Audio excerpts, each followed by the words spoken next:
सुबह के 4 बजे थे। घर के सभी लोग गहरी नींद में सो रहे थे। रमा अपनी ज़रूरत का सामान एक छोटे से बैग में रखकर दबे पांव बिना आहट किए चुपचाप घर से बाहर निकल चुकी थी। उसके पांव तेजी से बस स्टॉप की ओर बढ़ रहे थे। रात का अंधेरा धीरे धीरे छटता जा रहा था। हल्का हल्का उजाला फैलता जा रहा था।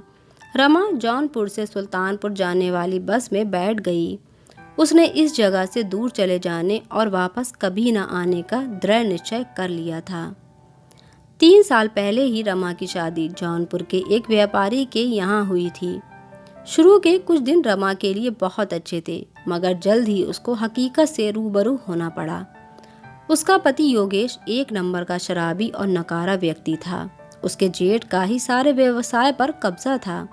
योगेश का जीवन पूरी तरह नशे में डूबा हुआ था। अन्य चीज़ों में उसे कोई दिलचस्पी नहीं थी। पिछले 3 वर्षों से नौकरानी की तरह दिन भर काम करना और रात में शराबी पति की मारपीट गालियां रमा के जीवन का हिस्सा बन चुकी थीं। उसकी जेठानी का व्यवहार उसके प्रति नकारात्मक था। वे उसे औलाद ना होने, बांझ होने का ताना प्रतिदिन देती थी, जो पूरी तरह से गलत था। आदमी के नकारेपन और कमजोरी का फायदा उठाकर उसके जेठ की नज़र उसे घूरा करती थी। पिछली रात जेठ जी ने सारी मर्यादाओं को अपने गंदे इरादों को पूर्ण करने के लिए ताक पर रख दिया और उसके साथ हम बिस्तर होने का असफल प्रयास किया, जिसका रमा ने जोरदार विरोध किया। मगर कब तक? उसकी मदद करने वाला यहाँ कोई नहीं था। खुद को बचाने का उसके पास यहाँ से निकलने के अलावा और कोई रास्ता उसे नजर नहीं आ रहा था। 4 घंटे से ज़्यादा समय बीत चुका था। सुल्तानपुर आने वाला था। रमा के पास मोबाइल भी नहीं था। एक बार उसके मन में आया कि वे किसी यात्री से कहकर अपने घर पर अपने आने की खबर भेज दे। उसका छोटा भाई रवि उसे लेने बस स्टॉप पर आ जाता, मगर उसने ऐसा नहीं किया। पिछले 2 साल में 2 बार ऐसा हुआ जब वे अपने घर आई, लेकिन कोई फायदा नहीं हुआ। कुछ दिन बीतने के बाद उसे फिर उसी नर्क में भेज दिया जाता था, जैसे उसका जीवन उसी नर्क की भट्टी में जलने के लिए बना है। बस से उतरकर रमा अपने गांव पहुंच चुकी थी। वे पैदल ही अपने घर की ओर आगे बढ़ रही थी। गांव के लोग रमा को हैरत भरी नजरों से देख रहे थे, क्योंकि वे अकेली थी। अरे रमा, अकेली ही आई हो? तुम्हारे पति नहीं आए? कोई बात हो गई है क्या? सामने खड़ी चौधराइन चाची रमा को देखकर बोली। रमा ने कोई जवाब नहीं दिया। वे चुपचाप आगे बढ़ गई। अरे दीदी, आ गई। रमा की छोटी बहन रमा को देखकर उसकी तरफ दौड़ी और अपनी दीदी से लिपट गई। रवि रमा के पास आकर उसके चरण स्पर्श करने के बाद उसके बैग को उठाते हुए बोला, अरे दीदी, तुम अकेली चली आई? मुझे नहीं बताया, मैं तुम्हें लेने आ जाता। रमा ने प्यार से रवि के सर पर हाथ फेरा और बोली, भाई, अब मैं अकेली ही आई हूँ, अकेली ही चलूँगी। अब मेरे साथ चलने के लिए कोई नहीं आएगा, ना ही मैं किसी के साथ जाऊँगी। रवि एकटक अपनी दीदी की ओर देख रहा था।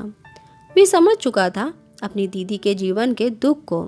वे अपने जीजा की गंदी हरकतों से भली भांति परिचित था। सामने बेटी को देखकर रमा की माँ की आंखों से आंसू छलकने लगे। वे रमा को गले लगाकर रोने लगी। बाबूजी खामोश थे, जैसे कि वे सब कुछ जानकर अनजान बनने की कोशिश कर रहे हों। रमा ने पूरी घटना अपनी माँ को बताई और रोने लगी। अरे दीदी, तुम क्यों रो रही हो?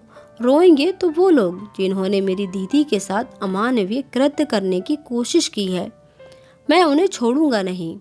रमा रवि को शांत कराते हुए बोली, जिसके साथ मैंने 7 फेरे लिए, जीवन भर साथ निभाने की कस्में खाईं, जब वे ही मेरी इज्जत नीलाम करना चाहता है, तो भला हम किसके लिए लड़ेंगे? उस नकारे और नशेड़ी इंसान के लिए, जिसके लिए पत्नी सिर्फ एक पर्दा है, अपनी नामर्दी को छुपाने के लिए। मैं उस नर्क में वापस नहीं जाना चाहती। उस घर में जाने से अच्छा है कि मैं मौत को गले लगा लूं। वहां पर घुट घुट कर रोज मरने से तो मौत ही अच्छी है, कहकर रमा खामोश हो गई। बाबूजी के पास योगेश का फोन आया। वो कह रहा था कि आपकी बेटी बिना बताए अपने प्रेमी के साथ भाग गई है। मेरी बेटी कहीं भागने वाली नहीं है, वे अपने घर आई है और वापस कभी नहीं जाएगी। कान खोल कर सुन लो।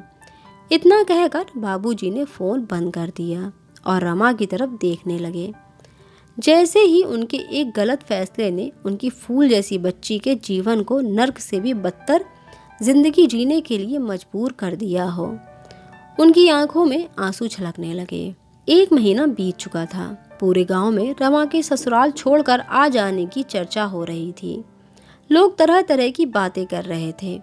कोई उसे बांझ कहता, कोई उसे आवारा कहता, कोई उसे बदचलन कहता, मगर सच को जानने समझने वालों की संख्या कम थी।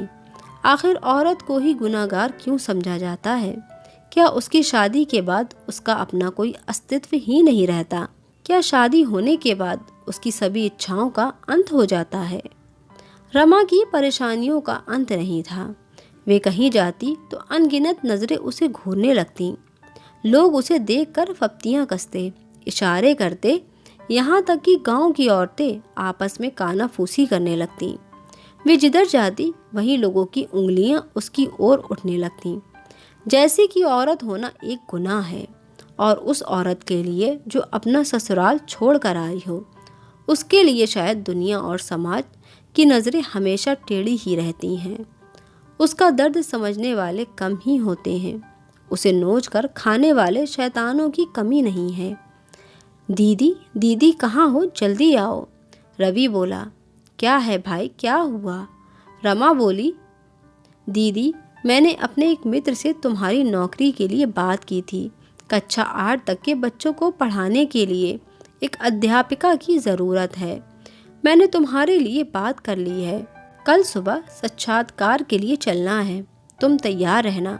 रवि बोला। रमा को तो जैसे इसका इंतज़ार था। उसके मन में फिर से एक बार अपने जीवन को बदलने और नई जिंदगी शुरू करने का मार्ग प्रशस्त होने जा रहा था। वे सब कुछ भूलकर एक नया जीवन जीना चाहती थी। उसने रवि को हाँ कह दिया। आज पहला दिन था। रमा अध्यापिका बनकर स्कूल जाने को तैयार थी। रमा इधर आओ, बाबूजी बोले। बेटी, तुम्हारी शादी करते वक्त मैंने लड़का देखा, घर देखा, दौलत देखी, मगर वे नहीं देखा जो सबसे ज़रूरी था। मैंने लड़के के चाल चलन को नहीं देखा।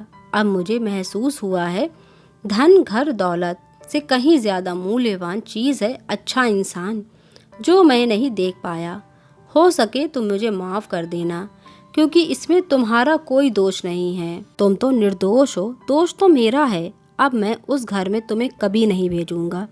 कल ही तुम्हारे और योगेश के तलाक के लिए मैंने वकील साहब को बुलाया है। अब मेरी बेटी अपना जीवन खुद जिएगी।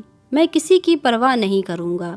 कोई कुछ भी कहे, मेरी बेटी के जीवन का फैसला इस दुनिया और समाज को नहीं, हमें ही करना है, कहकर बाबूजी की आंखें छलकने लगीं।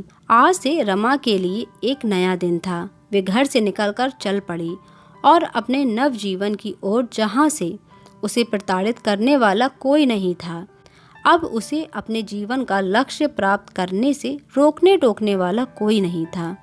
वे आज़ाद हो चुकी थी उस जीवन से जो उनके लिए अभिशाप बन गया था। दोस्तों, अगर आपको ये कहानी पसंद आई हो तो प्लीज़ वीडियो को लाइक कीजिएगा और चैनल को ज़रूर सब्सक्राइब कीजिएगा। Thanks for watching.